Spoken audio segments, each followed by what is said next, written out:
Ahora, para hablar de lo que implica todo este supuesto debilitamiento o no, ahorita lo vamos a ver, de la organización criminal del que habla Omar García Harfuch, está con nosotros Óscar Valderas, reportero de Milenio y superestrella. Bienvenido a este espacio siempre tuyo, Óscar. Paola, qué gusto verte, buenas noches. Cuéntanos un poquito, desde octubre pasado tú ya habías publicado un artículo en el que hablabas de los hombres fuertes de los Chapitos, sí, y de cómo estaban frente a los Vallitos o los Mayos. Sí. Hoy, ¿cómo ves este dibujo? ¿Se cambió en algo, no?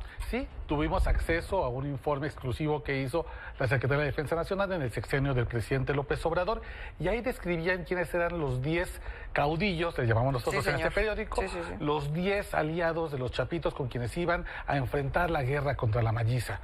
La guerra contra el Sinaloa inició un 9 de septiembre, es decir, el 9 de marzo se cumplirá 6 meses, medio año, y quise visitar de vuelta a estos 10 personajes. ¿Dónde están? ¿Qué han hecho? ¿Han ganado poder o han perdido poderío?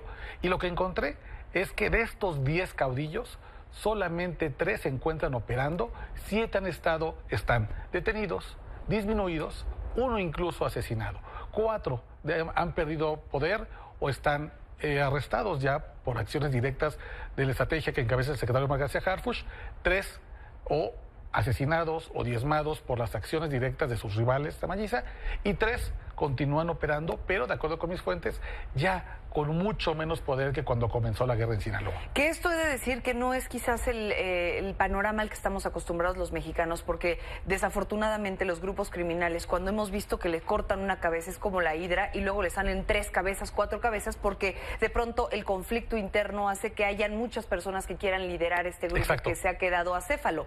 De pronto, de estos 10 caudillos de los que hablas, yo tengo por lo menos entendido que nos decías, se queda el Camarón, el Karateca y Pedrito, que son por sus nombres entre los grupos criminales, que a fin de cuentas mi pregunta es, ¿estos 3 hombres tendrán la capacidad de rehacer esas cabezas y ahora estar peleando entre ellos?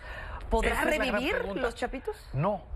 Y, sí, y como es cierto que en el crimen organizado, cuando cortas una cabeza salen 3, sí, eso únicamente es cierto en ciertos niveles, jefes de plaza, jefes de punteros, algunos operadores financieros, pero cuando estás hablando de personajes que tienen una importancia mayor, estas cabezas no vuelven a crecer o tardan mucho en regenerarse. Yo decía, pensemos por ejemplo en alguien como el Güerito, como Insunza, en el que hablaba Omar García Harfuch. Que cayó hace unos días. 6 días, y el tipo tenía el control de los recursos financieros, materiales, humanos, económicos de los Chapitos. Si los Chapitos fueran una empresa global transnacional... Y se te cae el cerebro financiero. Es el CFO, adiós, ¿no? exacto. Sí. ¿Cuánto tiempo le tardaría una gran farmacéutica, una gran empresa automotriz, estas enormes que son globales, volver a encontrar su CFO? Le toma meses o a veces años volver a encontrar esa vacante, porque hay perfiles que no vuelven a crecer. Y eso es justamente lo que está pasando con estos caudillos. Una vez que han perdido su poder, que han sido diezmados o que han sido obligados a replegarse fuera de Culiacán, prácticamente están perdidos. Y eso implica que los Chapitos en este momento, Paola, están en la crisis más importante de su existencia, con el único antecedente del día que su padre fue extraditado hacia Estados Unidos. Después de eso, este es el peor momento para la existencia de los Chapitos. Que esto que dices, esto último es muy importante y no podemos perderlo de vista. Es decir, los Estados Unidos están jugando de pronto un rol que antes no tenían, por lo menos tan obvio o tan presente en la seguridad nacional. Al parecer con Donald Trump esto reconfigura o cambia un poco el esquema del cómo se están moviendo los grupos criminales dentro de México, porque antes parecía que, bueno, algo de corrupción aquí dentro y se solucionaba. Ahora, pues hay un tercer jugador que nadie tenía en mente, ¿no? Claro, no, sin duda hay 2 combinaciones de resultados. Por un lado, Donald Trump, claro, ejerce una presión extraordinaria sobre el gobierno de México. No hay que olvidar que seguimos en este periodo de prueba que puso el presidente Trump sobre el 25% de aranceles.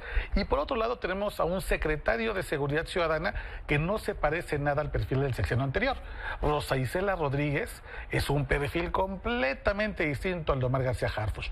El cambio de estrategia, junto con el cambio de administración del demócrata Joe Biden al durísimo republicano Donald Trump, nos tiene en este momento en el que hay prisa por detener a estos personajes y además extraditarlos. Mañana también en Milenio tenemos un conteo de cómo se han acelerado las extradiciones, porque forman parte de esta idea de desarticular ya no cárteles, sino brazos armados.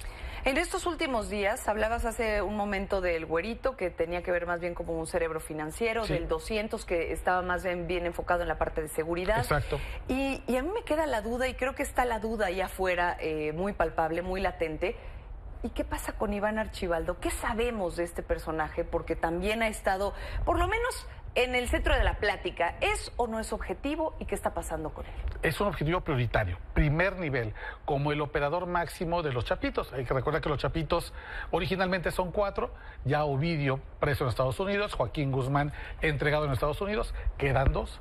Iván Archibaldo como el cerebro, 41 años, y luego su hermano Jesús Alfredo, pero él es un objetivo prioritario. ¿Qué sabe hasta el momento? De acuerdo con mis fuentes, el Gabinete de Seguridad, que Iván Archibaldo continúa en Culiacán, no ha salido de ese bastión donde se siente más cómodo, y el gobierno mexicano se siente muy optimista de que podrían detenerlo en las próximas semanas, y esto evidentemente contarlo como un gran triunfo, no solamente para la estrategia de seguridad de la presidenta Claudia Sheinbaum, sino también como un regalazo a Donald Trump en el momento en que estamos tratando de evitar una guerra arancelaria. Óscar Valderas, por favor, no nos prives de tu próxima plática, de tu próxima información. Aquí estaré. Esto está avanzando muy rápido y de formas muy distintas a lo que estamos acostumbrados, así que necesitamos irnos enterando poco a poco. Gracias siempre. Muchas gracias, que tengas buena noche. Gracias, buenas noches.